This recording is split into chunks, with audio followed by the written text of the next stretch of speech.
रेशनधारक त्रस्त. ई-पॉज मशीनचे सर्व्हर बंदमुळे नागरिकांचे हाल. सिल्लोड तालुक्यात शिधापत्रिका धारक त्रस्त.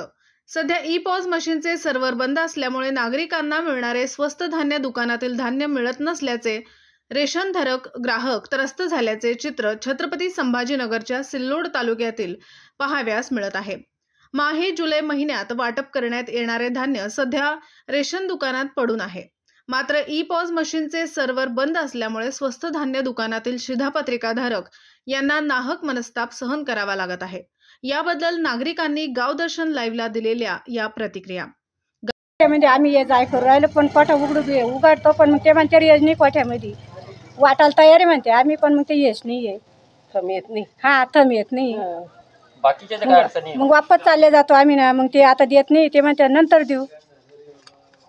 किती दिवसापासून चालू आहे? 15 दिवसापासून चालू आहे. 15 दिवसापासून येतो जातो कामाधंद्याचे दिवस. आम्हाला खायला तर भेटलं पाहिजेत ना. काही नाही काम केलं तर इटी बसला इटी बसून जमल का आमचं गरीब लोकांचं. 15 दिवसापासून आम्ही राशन घ्यायला आलो ते म्हणते थम येत नाही.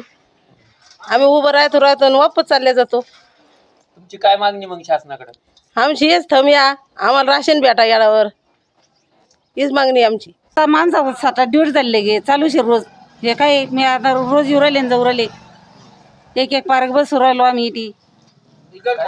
मग जी बिगर खाल्ल्या पहिल्याचं बसू राहिलो. काय काही नाही आमचं काहीच समजून राहिलं. धान्यच नाही भेट राहिलं आम्ही काय हा कामाचा दिवस आहे. पाणी चालू आहे इथे 1:30 वाजता 2 वाजता 3 वाजता.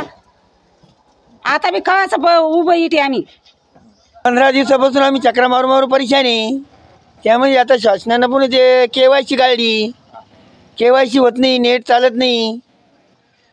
तरी याची शासनाने दखल घ्या. धान्याचा साठा 15 दिवसापासून आलेला आहे तरी वाटप नाही. लोक रोज चक्रा मारू परेशान आहे. आम्ही कोठ्यामध्ये येऊ राहिलो पण आम्हाला कोठ्या भेटू राहिलं नाही अजून. म्हणजे सोवार 15 दिवस झाले. आज सोवार बंद पडलं ते म्हणजे चालू हो राहिलं नाही बंद हो राहिलं असं चालू आहे. तू कसं कर लोक चालणार आहे असं. बसून कोठा घ्यायला येतो तर ते काही प्रॉब्लेम आल्यामुळे आम्हाला ते कोठा वाटत नाही. 3दा